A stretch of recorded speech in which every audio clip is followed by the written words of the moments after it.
Perkenalkan, nama saya Ridal Gosal dengan NIM 220611020439.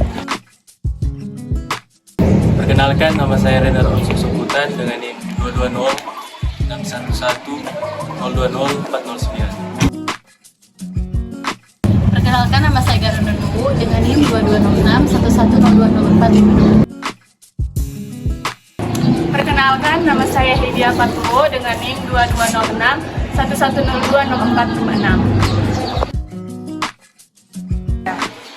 Perkenalkan, nama saya Gritsi Sarapung dengan NIM 22061110455. Perkenalkan, nama saya Elvira Manamis, NIM 220611020453.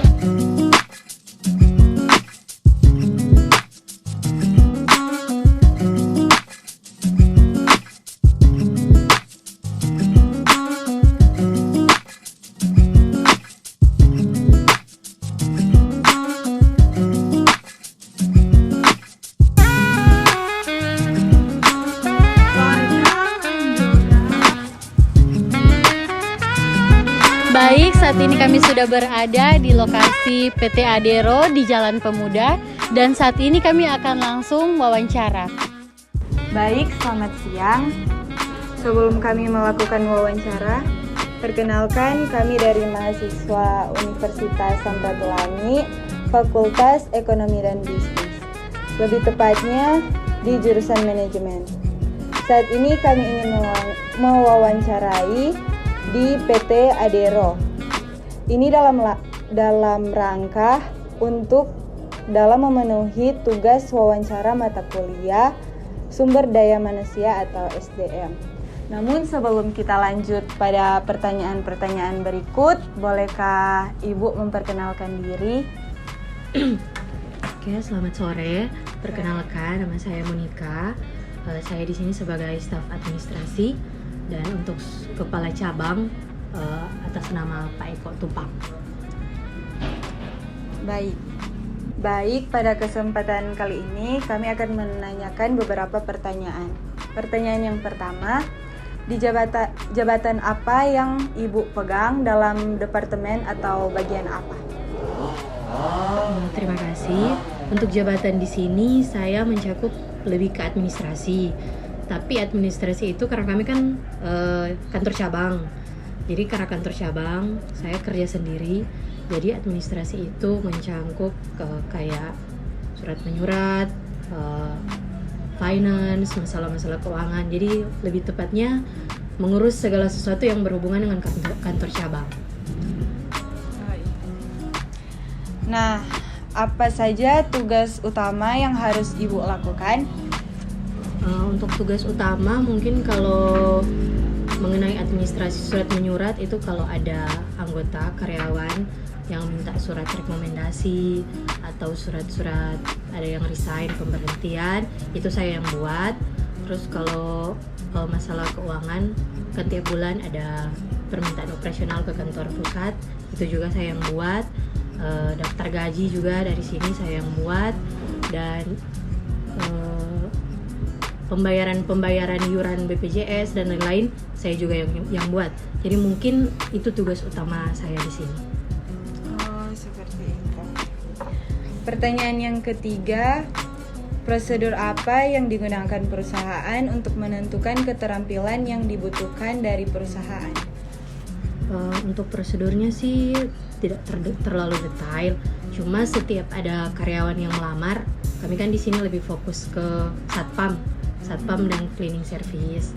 Jadi kalau mereka antar lamaran, kami melakukan psikotes tulisan. Di situ ada poin-poin penilaian, ada tanggung jawab, ada kreativitas, kejujuran. Jadi berdasarkan poin-poin tersebut, dari situ kan kami dapat menilai apakah orang ini bagus untuk diterima atau tidak. Jadi kalau penilaiannya bagus, jadi berdasarkan itu yang akan kami terima. Nah, pertanyaan yang keempat, jabatan apa yang ada dalam perusahaan Ibu? Jabatan apa? Untuk yang di kantor cabang? Iya. Kalau yang di kantor cabang, kami kepala cabang Bapak Eko, baru saya di bawah Monika, staf administrasi, baru ada koordinator lapangan, dia khusus yang cek-cek satpam di lapangan. Nah, di bawah koordinator lapangan itu di setiap unit kantor Satpam ada komandan unitnya masing-masing. Jadi mungkin untuk yang di kantor cabang hanya itu, yang di pusat ya mungkin lebih detail. Pertanyaan yang kelima, apakah untuk bisa menduduki jabatan ini perlu ada standar pendidikan khususnya? Mungkin kalau untuk posisi administrasi seperti saya mungkin harus, karena banyak hal-hal yang kita pahami. Cuma mungkin kalau sebagai satpam atau apapun tidak harus terlalu tinggi. Yang penting untuk prosedur penerimaan satpam saat ini harus ada sertifikat satpam, pendidikan satpam. Cuma kalau posisi seperti saya memang harus standar S1. Baik, pertanyaan yang keenam, bagaimana Ibu mengidentifikasi karyawan yang berpotensi besar dalam perusahaan? Kalau kami kan karena di sini ada di masing-masing unit ada komandan unitnya masing-masing, ada pemimpin, dan tiap bulan itu rutin akan dilakukan evaluasi. Jadi berdasarkan evaluasi tiap bulan kan ada laporan dari komandan unit masing-masing. Ini orang yang A itu bagaimana, yang B bagaimana, yang C bagaimana. Nah dari situ kan dari perusahaan dapat menilai bagaimana kontribusi dari orang-orang tersebut. Kalau misalnya salah satu dari mereka misalnya yang A kontribusinya baik, misalnya dia ingin minta pindah mendekat dengan rumah atau bagaimana, kami akan ACC ataupun ada reward lain dari perusahaan. Mungkin seperti itu yang perusahaan akan berikan. Oke, baik. Baik, sekian dari pertanyaan. Kami ucapkan terima kasih kepada Ibu Monica yang sudah bisa meluangkan waktu dan sebagai perwakilan dari PT Adero. Terima kasih, Bu. Terima kasih. Itulah hasil dari wawancara kami hari ini. Sekian dan terima kasih.